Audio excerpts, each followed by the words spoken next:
joining us from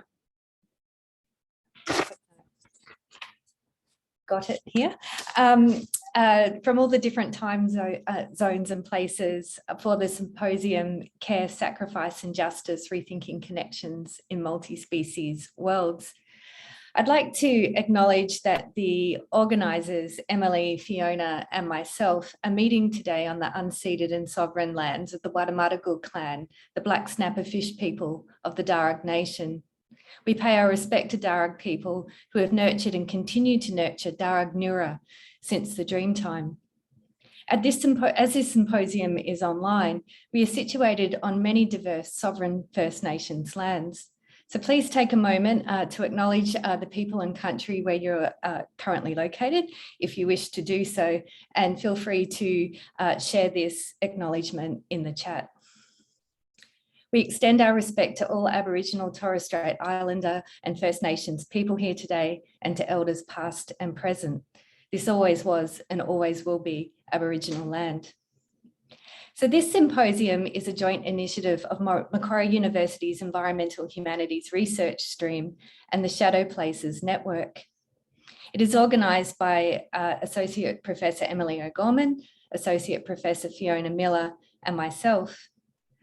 And the theme of care, sacrifice and justice in multi-species worlds resonates strongly with our own research, but also with the collective conversations of the Environmental Humanities Research Group here at Macquarie University, and also in the conversations and extended research initiatives that we have through our research communities in the Shadow Places Network.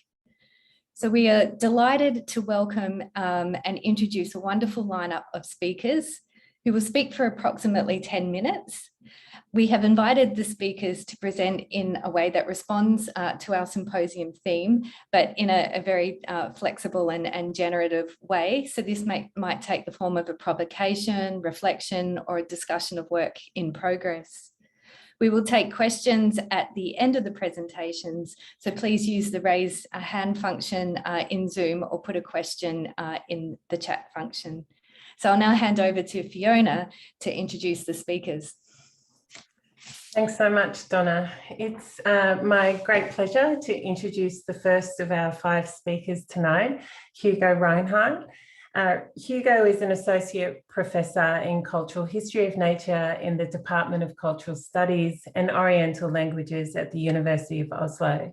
Hugo is an environmental anthropologist and cultural historian whose work to date spans a broad range of topics from reindeer pastoralism to environmental volunteering, climate policy, land use conflicts, and transnational bird conservation. Hugo has recently written on sacrifice zones, emptiness, and extinction. Hugo, in his own words, is friendly but elusive. We really look forward to hearing your reflections on the theme today. Thanks, Hugo.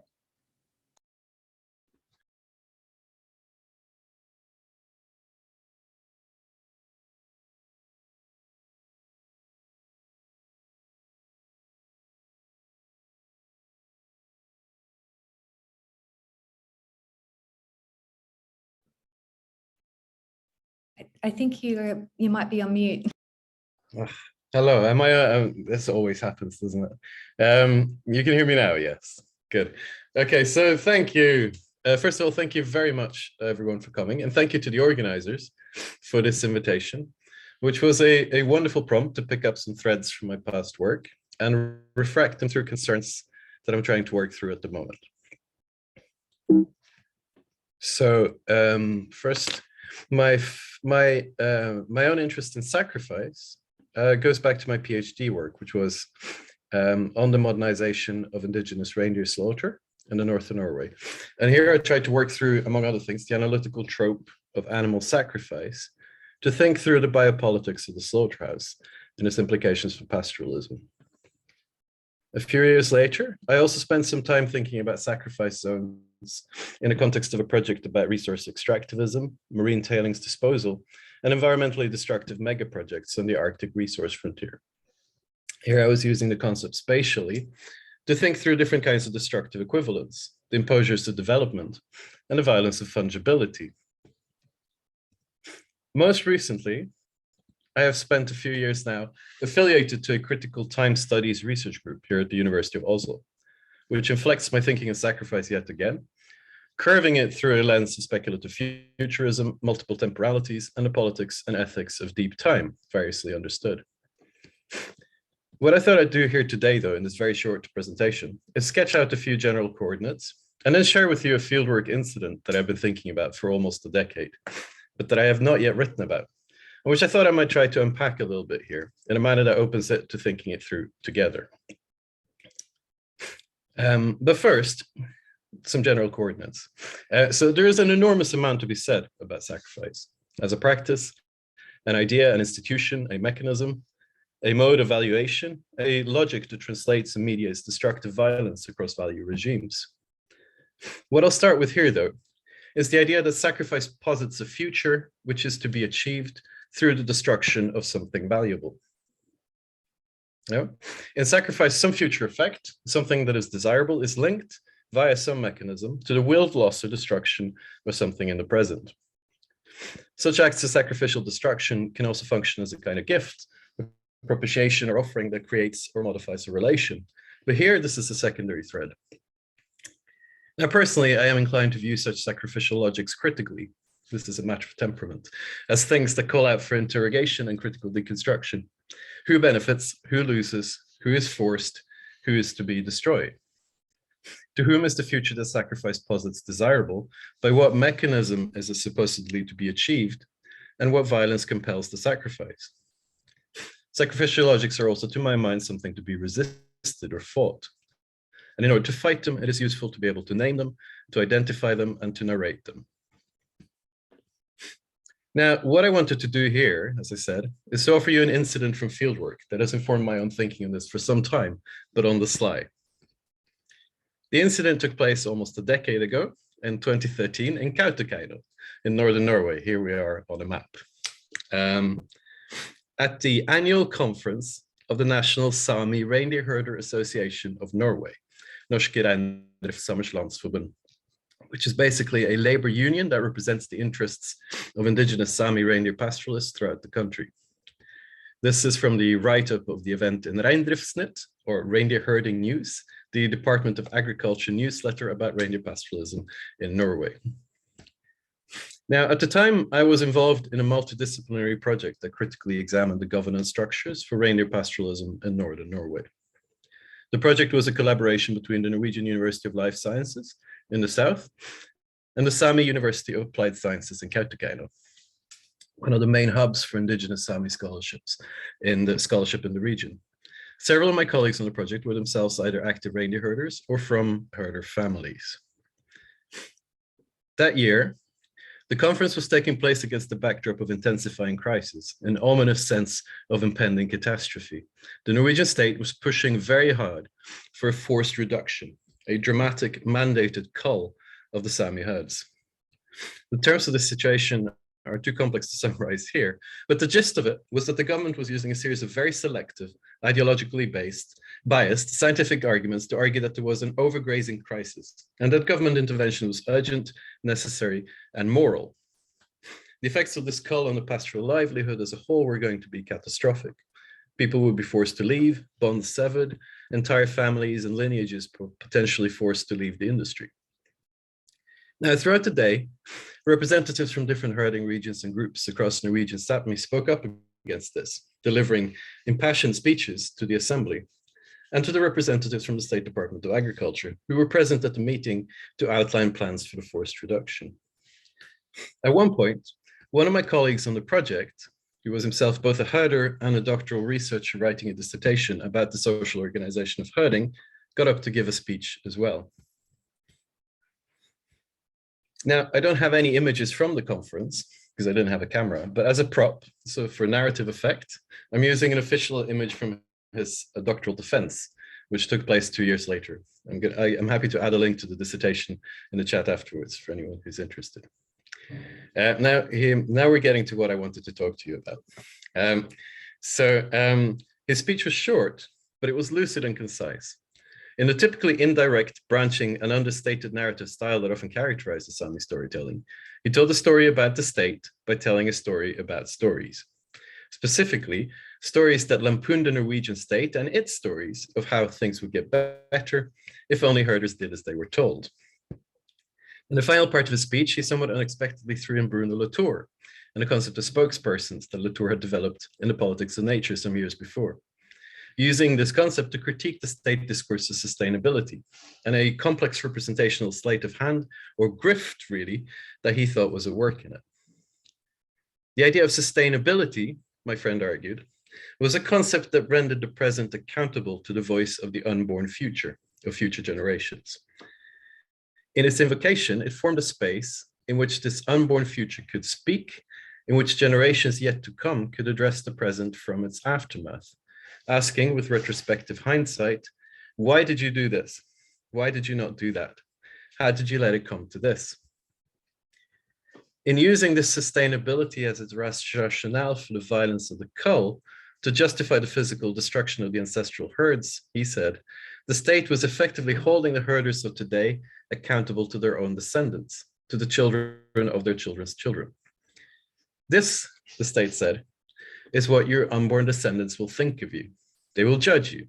They will ask, why did you not reduce the herds? Why did you not optimize production? Why did you let the overgrazing happen? Why did you not obey? This was the work of sustainability in time as weaponized by the colonial state. But is this what our descendants would say? He continued. Is this what they would accuse us of, the present, of not complying? Or will those future descendants rather be people who will ask, why did you give up our herds? Why did you not fight for the land when they took it? Why did you obey? Right? The state, he implied, was an interloper, a kind of conjurer who had inserted himself into the future like a ventriloquist to steal the voices of the yet unborn and turn them against their present ancestors, using the moral weight of their imagined condemnation to force through its agenda in the present. An agenda that was colonial, that was hostile to indigenous life, as it had been since forever, since the formation of the state. All right? So here was sacrifice as a mechanism of capture. The powerful stranger who promises that things will get better if only you do this, if only you give up this, if only you step aside and allow this to be destroyed. Sacrifice here had come in the form of an imperative and an admonition, an appeal to conscience, to the common good, to care for the future and for the unborn, for the descendants, which is a powerful and central concern to pastoralists who in a colonial context hostile to their way of life are often preoccupied in a fundamental way with the reproduction of that way of life. Here was the state demanding sacrificial cooperation of herders in the destructive reduction of their herds, in the diminishment of their livelihoods, a destruction that would ensure prosperity, so the state said, pointing to graphs and projections and invoking, as my friend argued, the voices of their unborn descendants. Now, this image of the state stealing the voice of the future resonated in an arresting but implicit way. This is often the case with Sami stories, with the long and horrifying history of compulsory residential schooling in Sápmi, the role of these institutions in a deliberate program of cultural genocide pursued by the Norwegian state for more than a century, in a sustained effort to destroy Sami language and culture through forced acculturation of the children. Effectively, the state had already tried to steal the voices of the future, born and unborn, and in no small part succeeded, though not fully. So what my friend was putting to work against this in his speech was a hermeneutic of justified suspicion, as a technology of silent resistance applied and refined over generations and honed into the form of an attentive critical listening, a listening that listens not just for what is being said, but for who speaks, for who actually speaks when a voice is heard, and for faithless realpolitik that all too often subtends the gilded promises and rhetorical flourishes of colonial power. So to conclude then, questions of care, justice, and sacrifice are entangled in this in ways that I don't have the scope or the time to disentangle fully. And to be honest, I'm still not sure what to do with this story about stories that are also about other stories. But this seems like it might be an appropriate forum in which to work this out. So thank you for your attention. Thanks so much, Hugo, for kicking off our discussion with such a rich reflection on sacrifice and connecting it with concepts of time. So now I'd like to introduce Emily Potter.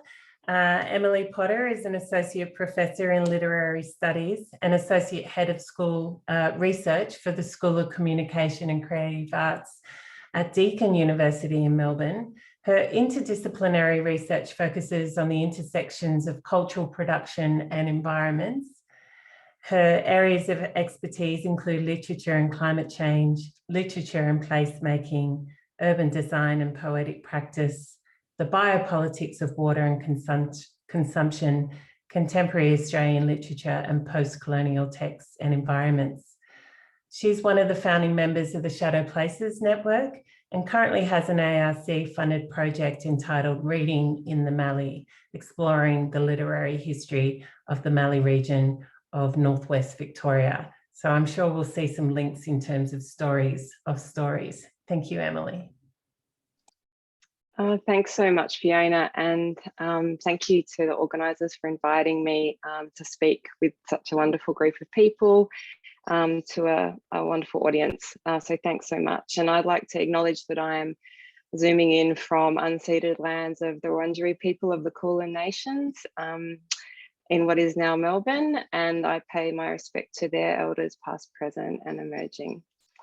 So I'll just share my screen. Hopefully that works. Can you all see that?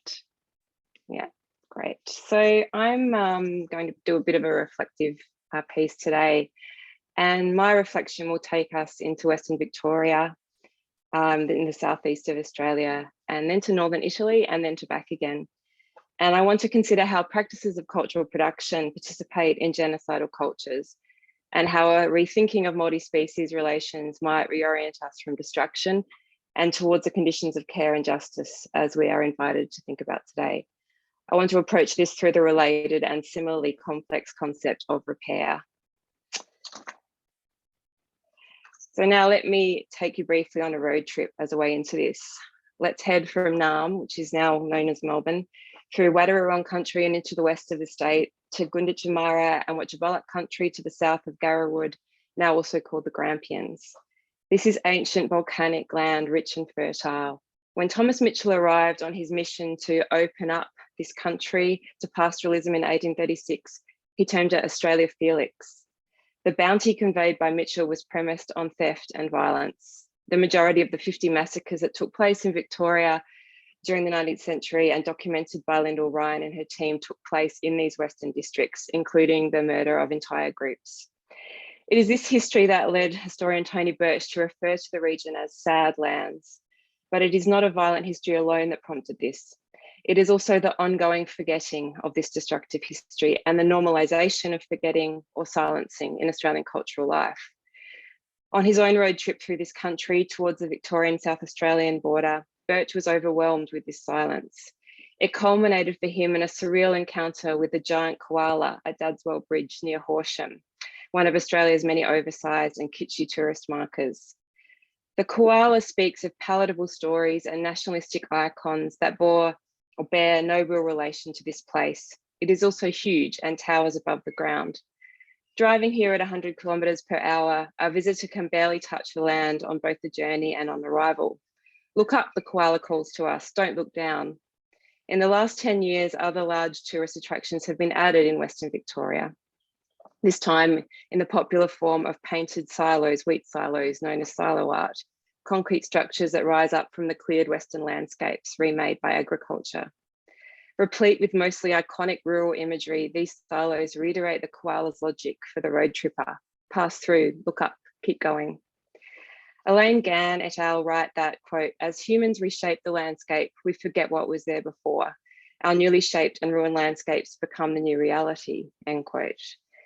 The ecology of the Western districts was transformed by colonisation, including the almost total destruction of natural grasslands which once covered it. Despite the generic name, grasslands are complex multi-species places, visually arresting and ecologically vital. They are low and dense and invite a spatiality at odds with the Western colonial orientation to move fast over but not with the ground. Impediments to movement represent impediments to progress in the Western modern mind. They are resisted by a future-oriented extractivist colonial narrative that fantastically imagines a land open for limitless plunder and economic gain. So having driven through the Western districts, now let's head to Italy. Artist and fellow Shadow Places Network member Linda Tegg has brought Western grasslands into her photographic practice for several years now, and most recently in her collaboration with architects Louise Wright and Mauro Barraco in their exhibition Repair, which was staged in the Australian Pavilion at the 2018 Venice Biennale. Repair, as the name suggests, is motivated by the drive to remediate, to care for something damaged and lost. Over 60 species of native grasslands from the Victorian Western districts were presented in an enclosed pavilion space at the Biennale, sown from over 30,000 seeds brought from Australia. These were planted and cultivated first in San Remo in specially created root pouches made from recycled PET, and then transported to Venice for display. Here they continue to grow and thrive under arrangement of LED lights and available for the visiting public to interact with for the 6 months duration of the pavilion, generating, as Tegg expressed, quote, an ongoing unique set of relations between plants and place, end quote.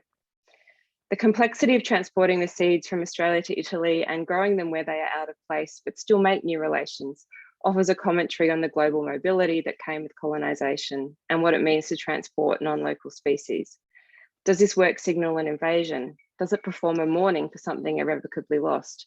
Or does it suggest something else? My supposition is that repair is an assertion of ongoing presence and a gesture against what Deborah Bird Rose calls a double death, the extinction of a species that also extinguishes time yet to come. That's a quote from Rose. It is a resistance against a future determined by the logic of the colonial frontier, its railroading of complex ecologies and its denial of the ground. Repair speaks back to the settler colonial myths half a world away that structure the Western districts and are perpetuated by cultural forms that dominate the landscape. But these are not the only stories in place, of course. This is where we might think about repair as a churning through, a staying with the ground that would be sacrificed to a vision of progress as building upwards. This churn offers a rich ferment of past and present through which to generate something new. And I'm informed here by Hamilton and Imanis's work on composting, where they develop this concept in the context of intellectual histories. In the Western districts, where the volcanic earth references ancient movement forms and the world at its most dynamic, remnant grasslands are fed by a rich soil teeming with microscopic life. To take this as analogue, the relationality that composes such an ecology suggests an ethical and ontological mode of inhabitation that is antithetical to colonial space and time. An axiology expressed by First Nations peoples predicated upon, as Audra Mitchell writes, quote, the laws, agreements, treaties and protocols forged between specific human and other than human communities to ensure their ongoing existence. Erasure signals the rupture of this. The Western Plains grasslands can find and make place half a world away in the centre of another, even older Western empire. As they thrive under their artificial lights, they can tell a story of loss, but they also materialise a story of endurance, connection, and the responsibilities born from deep entanglements. Though seemingly fixed, these grasses shift and bend with the breeze and the movement around, on and under them. They open up to imagining otherwise, to use Amberlin Quamelina's term, to a future unwritten and undetermined by the colonial story. So this might be a collaborative practice of care and an ethic of making an inhabiting place that keeps place open as a predicate of justice, and that collaboratively remakes its potential in every footfall. In the quiet spaces of the Western Plains, with its long history of violence against Indigenous people and their more than human worlds, a fermenting ground offers other possibilities. These assemble across Western Victoria, the north of Italy, and wherever else its stories and lives entangle. Churning through as repair refuses to leave the past behind, no longer imagining our cultural forms as inviolate impositions rising high on stable ground. We can admit a vulnerability to inherently mutable worlds, where our strength might come instead from stories of community, including all life forms, and through which the future remains open and hopeful. Thank you. Thank you so much, Emily, for that rich and hopeful, I think, reflection on repair and this idea of opening up other futures and possibilities through, as you said, a collaborative practice of care and repair. So now I'd like to move on to our third speaker, Clifton Evers. Clifton is a senior lecturer in cultural studies at Newcastle University in the UK. His research interests and practice include masculinities, pollution, sport and leisure, energy, cultural studies, media and creative practice, ethnography, and participatory research methods. Clifton primarily employs ethnography to conduct research and experiment with creative outputs and research methods, including ethnographic fiction, soundscapes, film, and performance art. Clifton is the founding member of the Shadow Places Network and is currently part of the research team undertaking the Formos funded project, Just Transformation, the Places, Politics and Ethics of Fossil-Free Society. And Clifton's made the ultimate sacrifice by getting up so early to join in today. So thank you very much, Cliff. Look forward to hearing what you want to share. Thanks, everyone, and thanks for having me. I'm just going to share my screen.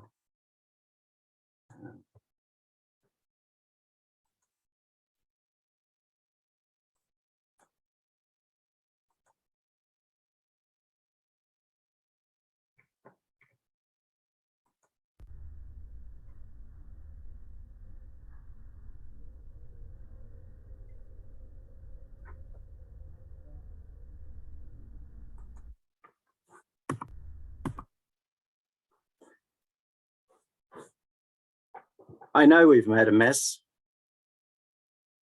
This place has been damaged for a long time. We're pretty damaged. The fish are damaged.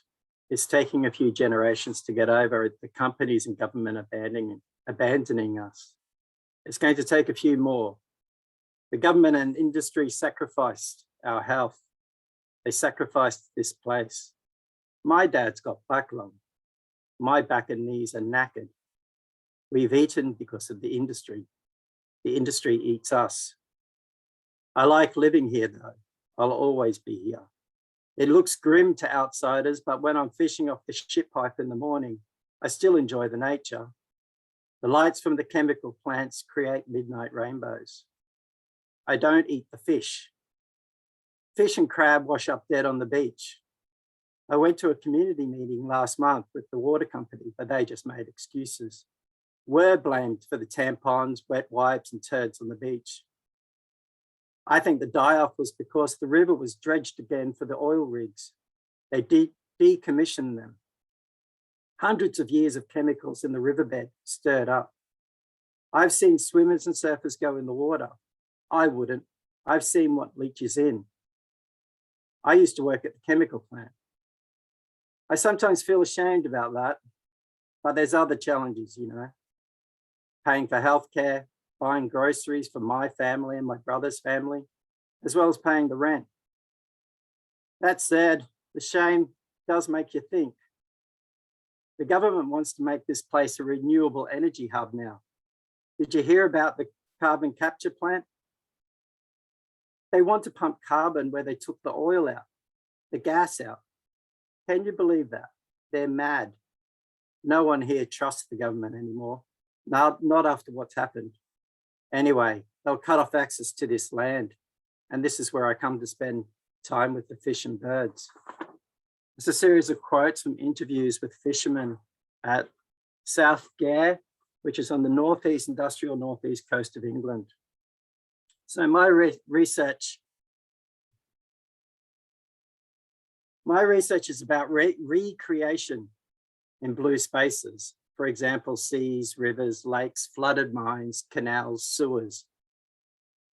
I'm particularly interested in industrial blue spaces, where pollution has become an omnipresent part of a place, affecting its appearance, as well as what inhabitants look, feel, act, and know.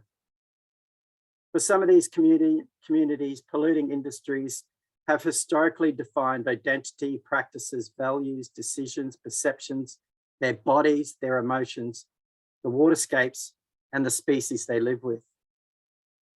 Pollution produces their ecological realities of recreation on its own terms. It forces innovation and adaptations to survive the violence. Now, that violence may be spectacularly immediate, for example, oil spills, dredging, raw sewage overflow, as well as what Robert Nixon's called slow violence. For example, the historical zoning of toxic industry and waste disposal in poorer and stigmatized communities. So the people I'm working with have had to develop and deploy cultural practices of self-care through their recreation as they resign themselves to the violence. The violence sometimes leads to people quitting recreation activities. It doesn't deter others. What do? They only drink bottled water. They soap up after being in the sea. They avoid the water after rain. Earplugs. Always have a stash of antibiotics on hand. Drink Coca-Cola. Spit out the water. It's not enough to have a water literacy, but you have to have an embodied pollution literacy. Pay attention to the health of animals. Are the salmon here? Are the salmon not here? Contest official narratives. Keep personal records of pollution. Prioritize a personal evaluation of risk and health. What's risky for me? What's healthy for me? Use pollution to bond over and so challenge those who continue to stigmatize you and your community. The caring, though, is gendered. The men are more ambivalent about risk. They demonstrate cognitive dissonance when it comes to care for others and place. They trend towards denialism and an unwillingness to sacrifice privileges. They're reticent to talk about the emotional work of care, and at times reluctant to share the cultural practices that now afford them insider benefits. The tactics I mentioned are necessary, as many people are resigned to the contamination of the earth and associated injustice. The resignation, though, is not passive, as Laura Wainwright has argued. To turn to and rely on the dominant industrial, political, economic, and legislative processes that you don't trust for environmental care and justice is, of course, fraught. These are the very forces that strategically construct and perpetuate the violence that you've been subjected to. The ordinary cultural practices can be interpreted as pushing back against those structures of violence, evading being sacrificed even further.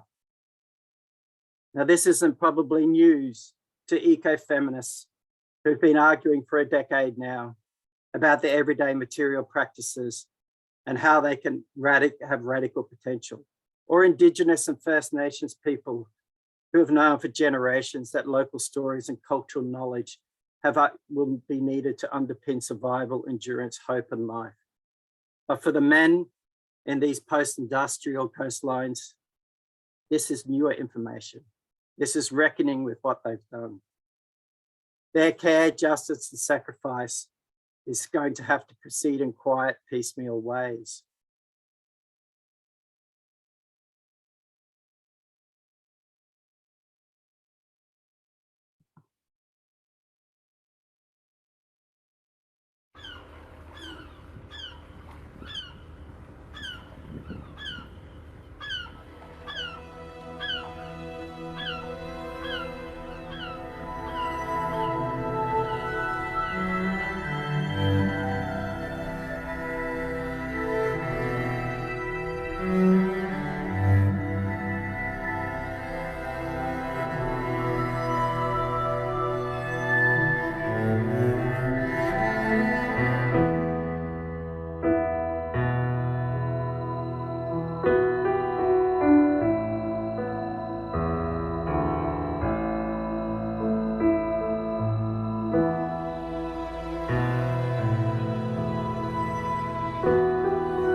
That's it. Thank you.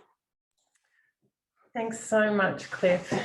Beautiful as always, and always sensitively sort of witnessing and documenting and sharing those stories. And I like that way you've captured the tension between the adaptation and resistance to the violence associated with pollution.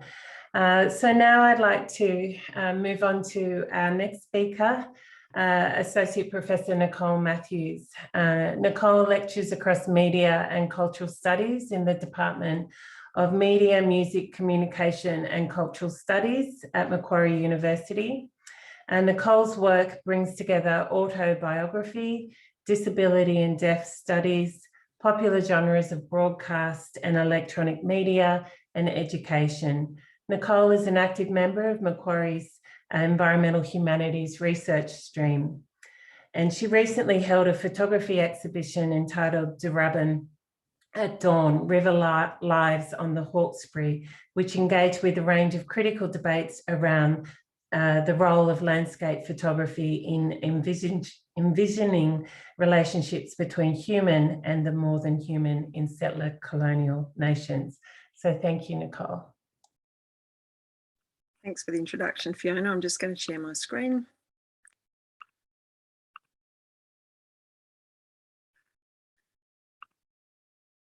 So it's a real privilege to be presenting here in exalted company on a project that's relatively new to me, a little bit of step out of the comfort zone.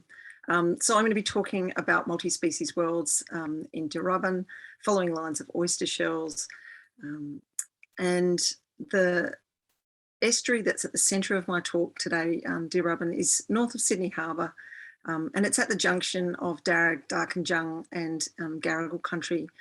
And I'd like to acknowledge that the custodians of the lands on which I speak about, and the waters that I speak about, paddle on, take photographs of, and I'd like to pay my respects to Aboriginal elders, past and present, and I'd like to extend that respect to any Aboriginal and Torres Strait Islander people who may be here today, and any other First Nations people who might be here today.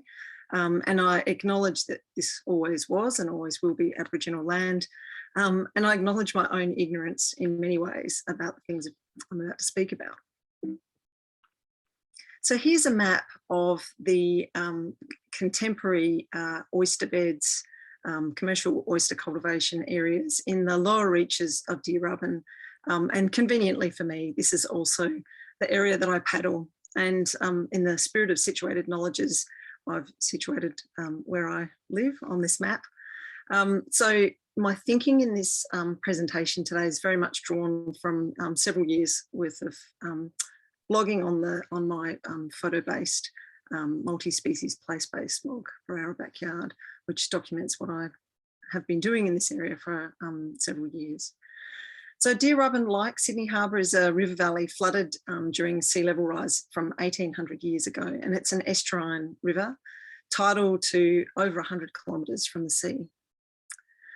What I want to do today is use photography as a starting point for thinking about the care and sacrifice visible in multi-species worlds on Dirubban.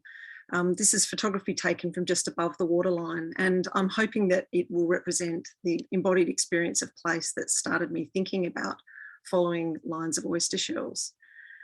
Miriam Williams has argued that careful looking or attentiveness is one part of caring or caring with. And so I'm hoping including these images points us in the directions of the care and sacrifice that are very visible on Dirubban, and particularly in the contrast between the ever-present middens and the much less present oysters and other shellfish in this estuary, and the abandoned and still used oyster infrastructure that you see in these waters. So I think this context of oysters is really interesting to think through in terms of multi-species entanglements.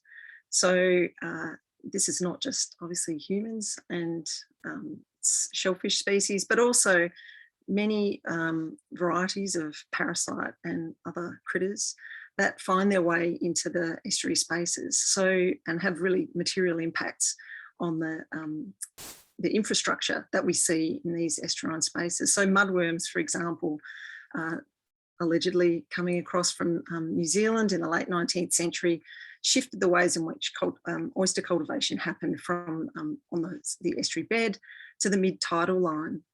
Winter mortality also shaped the infrastructure of oyster farming in the Hawkesbury and also in the Sydney Harbour, and very much is implicated in the decline of oyster reefs, which I'll speak about in a little while.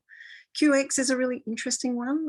This is a parasite that hit East Coast estuaries from the 1960s. And at the time, Q stood for Queensland and X stood for we don't really know what it is as yet.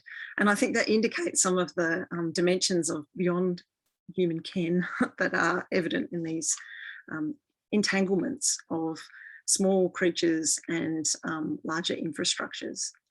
So what's interesting to me about these connections is that the impact of some of the more recent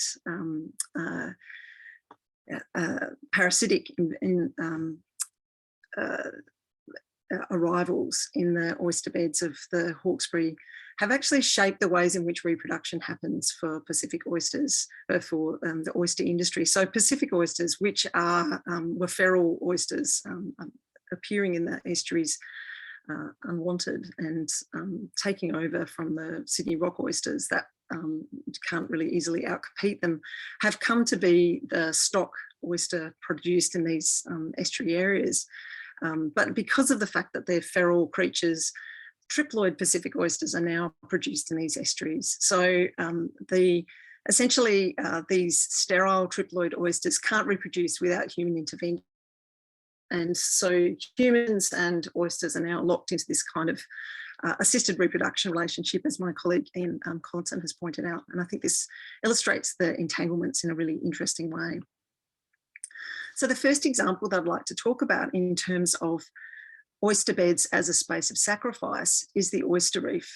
Now, this is a habitat that was widespread internationally, but has been devastated in the past 200 or so years. So on the east coast of Australia, oysters and mussels, previously ecosystems that were generated by ecosystem engineers to create and modify a range of habitats for other species at a system-wide scale, were really destroyed primarily through dredging in the early part of the 19th century. So that we really only have perhaps 1% of the Angarsi reefs and perhaps 8% of Glomerata reefs left in Australia. And I think it's a very similar statistics internationally. So Alloway and Connell have suggested that this destruction happened sufficiently long ago that, at least for settler colonists, there's a kind of generational amnesia about the loss of this ecosystem.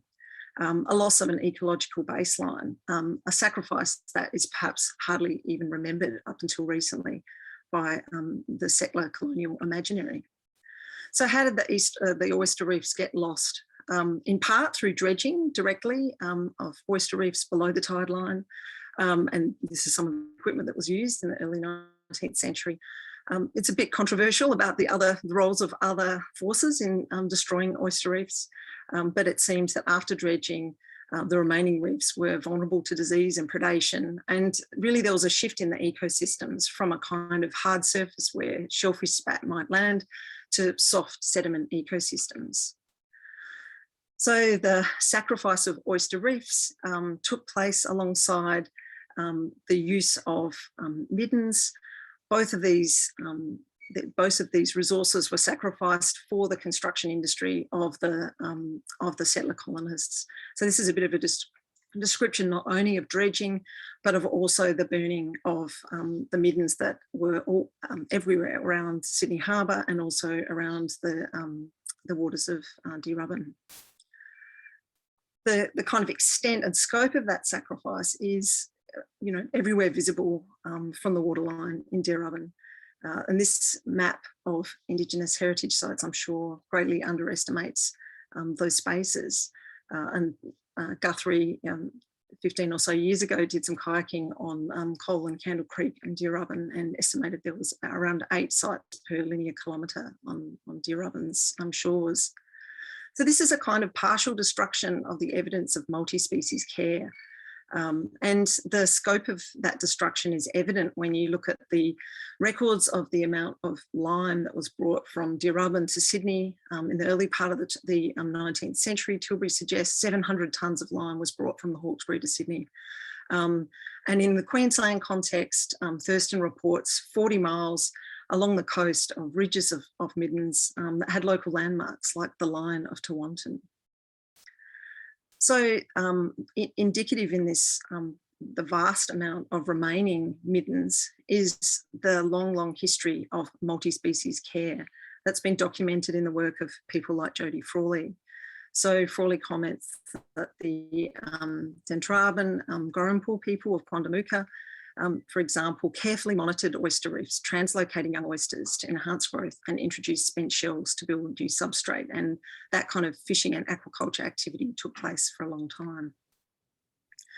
So if this kind of aquaculture by First Nations people can be imagined in terms of care, multi-species care, I wonder whether contemporary oyster farming might be imagined in similar ways.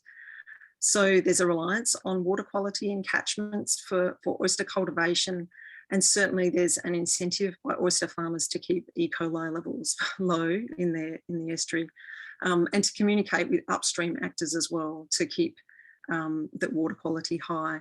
But given that the impact of the parasites that I discussed earlier on farmed oysters was much greater than the wild Sydney rock oysters, and as well the impact of other aquaculture industries like salmon farming, I guess there's something that we should pause and consider about any claims that this is multi-species care in any simple way. I'm also really interested to think about the idea of oyster infrastructures as caring, and kind of cautiously and tentatively interested in thinking about the idea of caring as country in this context. So Bawaka Country, in an article written around a decade ago, comments, country cares for itself.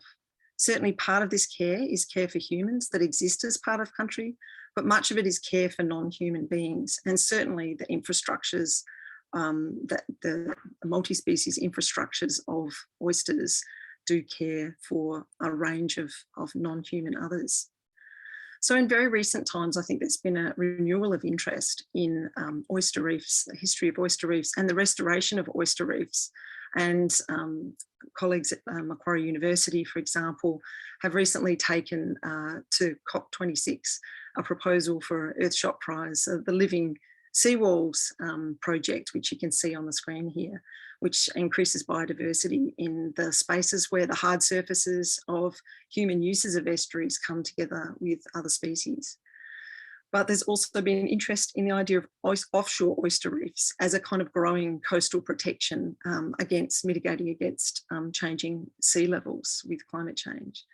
So I guess there's something interesting to think about, and I'd be interested in what others think about in terms of this idea of multi-species care and caring infrastructures, and whether it might move towards questions of environmental justice for people whose living spaces might be inundated, and perhaps around water quality and infrastructures that might protect biodiversity. So thanks very much for listening. I'm looking forward to talking about these ideas further. Thanks so much, Nicole, and such beautiful images as a backdrop for your talk. Now I'd like to move on to our final speaker for the symposium, Dr. Sophie Chow. Sophie is a postdoctoral research associate of the School of Philosophical and Historical Inquiry and Charles Perkins Centre at the University of Sydney. Her research explores the intersections of capitalism, ecology, and indigeneity in Indonesia, with a specific focus on changing interspecies relations in the context of deforestation and agribusiness development. Sophie was recently awarded an ARC DECRA to explore human-kangaroo relations. So congratulations, Sophie, and I look forward to hearing what you will share with us. Thank you. Good morning, good afternoon, good evening, everyone. A huge thank you to Fiona, Emily, and Donna for bringing us together today. So what I want to do in the next 10 minutes or so is share some thoughts on the theme of multi-species justice invoked in the title of this session. So this is a theme that I've been exploring in close conversation with scholars and students at the Sydney Environment Institute, and also as part of a collaborative writing project involving 15 academics, artists and activists who are named at the bottom of this slide. Now, of course, there are important synergies between these two spaces of research, but I want to focus on the writing project in large part because although it's now forthcoming as an edited volume, it remains very much a work in progress in that it continues to raise more questions than answers for those of us who are still tentatively attempting to engage in this labor of imagining justices to come, whilst also doing justice in our representational practices to the many places and practices where and through which more than human justice has materialized, even if it is not framed in the idiom or language of justice per se. So in the image of the multi-species, theorizing justice beyond the human for this collective invites multidisciplinary cross-pollinations, which in our case has involved engagements with scholars and scholarship in Indigenous studies, environmental justice, post-colonial studies, anthropology, theology, science and technology studies, philosophy, and also conversations with less conventional actors and producers of knowledge, from slime mold whisperers to activist poets, artists, architects, and science fiction writers whose practices span Asia, Oceania, North and South America, and Africa, as well as the otherworldly realms of aliens, imagined planets, and futuristic devolutions. The images I'm showing here were commissioned from the artist architect Feifei Zhou, who some of you might know as the curator of the Feral Atlas. Just as important as these human thinkers and tinkerers are the array of material semiotic figures animating our project. These include pesticides, stray dogs, viruses, oil palms, oceans, nuclear waste, rodent traps, and prison gardens. In these earth beings' diverse affordances, we suggest lies the potential for unearthing unexpected and less human-centric forms of justice. These affordances invite us to reimagine justice by thinking and theorizing with more than human worlds, rather than just about or for them. I want to touch on some of the key questions or challenges that have arisen in the course of our thinking, and these revolve around three central themes, these being situatedness, scales, and subjects of justice. So in thinking with the situatedness of justice, but also of species and of injustice, the project expectedly, if perhaps disappointingly, does not offer an exhaustive or prescriptive concept of more than human justice. And indeed, the horizons of justice represented in the collection are often themselves in friction with one another. Some call for justice through mundane, everyday acts of care, others through radical and sweeping structural reforms, others through the transformation of legal paradigms, and yet others through micro-biopolitical modes of bettering rather than ending interspecies conflicts. What the authors are trying to do is to forge what Marisol de la Cadena might call ontological openings that seek to unsettle assumptions of secure intelligibility of and between more than human worlds, and that attend critically to the situatedness of justice and injustice. And this specificity, I think, resonates with what Ursula Hayes describes as multi-species justice, this question of what is and is not right to do by other people and species, on what grounds, and how to proceed when ideas of justice diverge. More than situated, justice certainly came out from our conversations as inherently slippery. So the term of justice was always part of our discussions on interspecies care, violence, relationality, and entanglements, but often without necessarily or directly invoking the idiom or genealogy of justice itself, a reality that is often so much easier to identify through its absence or abuse, namely injustice. We struggled to think across different scales of justice, from thinking about subjects of justice as individual organisms, to organismic collectives, to species as categories, and species as more than human relationalities. How, in other words, might injustice or justice act as productive interscalar vehicles for theorizing sites and subjects, along with their partial connections, but without in the process sacrificing the granular terrains and textures of multi-species worlds as they are made and unmade in the everyday. For many of us, thinking about justice required reckoning with justice's inherently colonial origins. And we did this in conversation with Indigenous scholars who are critical of the concept of justice itself. Anangak scholar Eve Tuck, for instance, has argued that, quote, justice is a colonial temporality, always desired yet deferred, and delimited by the timeframes of modern colonizing states. Meanwhile, Leanne Betasamosake-Simskin has noted the difficulty of writing about justice when the state has so often co-opted narratives of justice against Indigenous and Black peoples. Is the concept and discourse of justice itself then incorrigibly colonial and irredeemably anthropocentric? How might we decolonize not just multi-species hierarchies of power and worth, but also decolonize justice itself from its Western neoliberal genealogies and paradigms?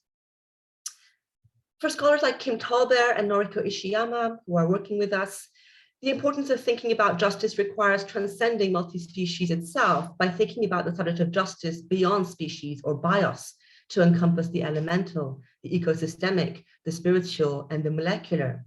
Kim Tolbert and Noriko, for instance, explore justice beyond bios in their analysis of relational justice in post-nuclear Indian country.